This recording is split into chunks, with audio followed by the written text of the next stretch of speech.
नमस्कार दोस्तों, आज हम बात करेंगे बैलेंस शीट के बारे में। बैलेंस शीट से क्या मीनिंग है?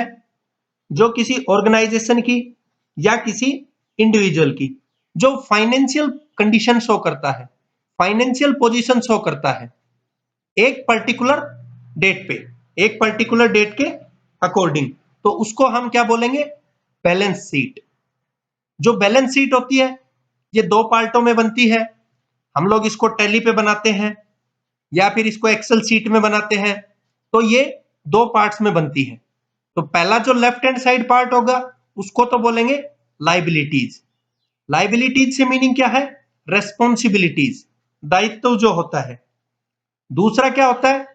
दूसरी साइड जो राइट साइड होगा उस पे असेट्स लिखे रहेंगे। असेट से मीनिंग क्या होगा? असेट से मीनिंग है कि जो संपत्ति होगी वो संपत्ति किस तरह की है, तो उसको बोलेंगे असेट्स। अब जो बैलेंस शीट है उसकी सबसे बड़ी खासियत क्या होती है कि वो दोनों साइड इक्विवेलेंसी शो करती है, यानी कि इक्वल। लेफ्ट हैंड साइड में जो मेंशन करेंगे वही फिर उसका जो जब टोटलिंग करते हैं तो उतना ही फिर वो राइट साइड में आता है। जैसे किसी फॉर एग्जांपल कोई मोबाइल लिया या कोई हमने कोई प्रोडक्ट खरीदा या रॉ मटेरियल लिया, तो मान लीजिए उसके लिए जो हमने स्पेंड किया, हमने जो पैसा दिया तो 100 रुपए दिया, तो उसके लिए जो असेट्स होंगे, असेट्स से मीनिंग जो हमारी संपत्ति में जो एक तरह का इंक्रीमेंट लगेगा, तो वो किस में लगेगा? मोबाइल फोन लिया तो मोबाइल फोन आ रहा है, या फिर हमने वो सामान लिया तो वो सामान आ रहा है, रॉ मटेरियल लिया तो रॉ मटेरियल, तो वो भी उतने का ही, तो यानी संपत्ति में वो इंक्रीमेंट हो गया एक तरह का।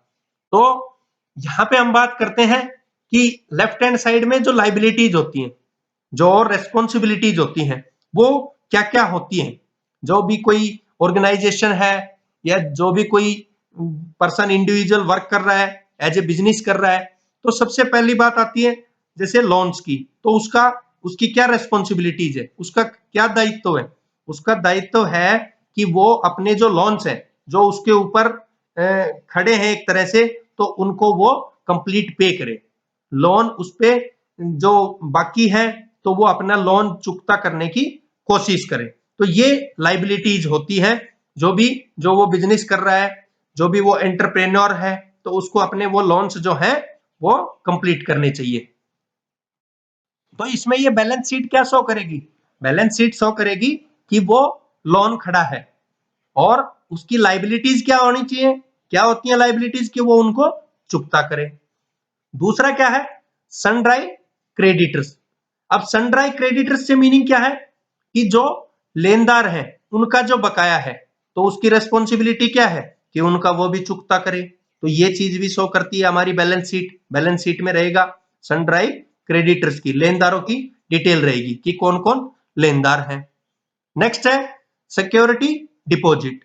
अब सिक्योरिटी डिपॉजिट से मीनिंग क्या है कि हमने कोई दूसरे जो ऑर्गेनाइजेशंस थे उनसे जो है एक तरह की सिक्योरिटी डिपॉजिट के रूप में ले रखी थी, डिपॉजिट कर रखी थी सिक्योरिटी।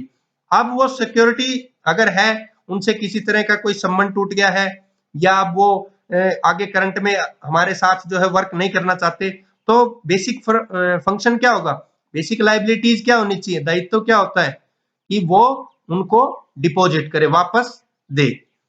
नेक्स्ट है एम्प्लॉयज सैलरीज। एम्प्लॉयज की जो सैलरीज है वो अगर बकाया है तो वो भी कंप्लीशन करें। तो ये दायित्व इसमें होना चाहिए और बैलेंस शीट में ये चीजें शो करती है। दूसरी साइड में क्या है? असेट्स। अब असेट्स क्या है?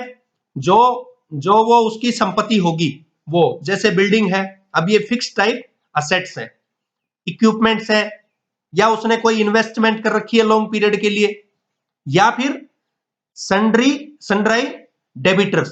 अब सन्ड्राई डेबिटर्स से मीनिंग क्या है? अब यहां पे तो कौन थे? लेनदार थे। अब देनदार मतलब उसको कोई ऐसे भी लोग होंगे जिनको उसने पैसा दे रखा होगा और वो पैसा वापस भी ले अपना, तो वो भी उसकी एक तरह की है तो संपत्ति जिनको दे रखा है, तो वो अपना जो भी टाइमली अकॉर्डिंग है, जिस टाइम के लिए दे रखा है, तो वो इस असेट्स में आएगा। असेट्स से मीनिंग उसकी संपत्ति जहां जहां जैसे जैसे है वो कंप्लीटली उस बैलेंस शीट में रहेगी। तो ये मैंने बता दिया कि सनड्राई डेबिटर्स, तो डेबिटर्स से मीनिंग जैसा कि जो भी वो जिनसे वो मांगता है पैसे, तो वो यानी कि देनदार। और इन्वेस्टमेंट उसने किसी में भी कर रखी है, कोई पॉलिसी में इन्वेस्टमेंट कर रखी है, तो वो उसकी क्या है, संपत्ति है। तो ये चीज शो करेगा बैलेंस शीट में राइट हैंड साइड में, और लेफ्ट हैंड साइड में क्या शो करेगा, लाइबिलिटीज। तो ये होती है हमारी बैलेंस शीट। थैंक यू दोस्तों।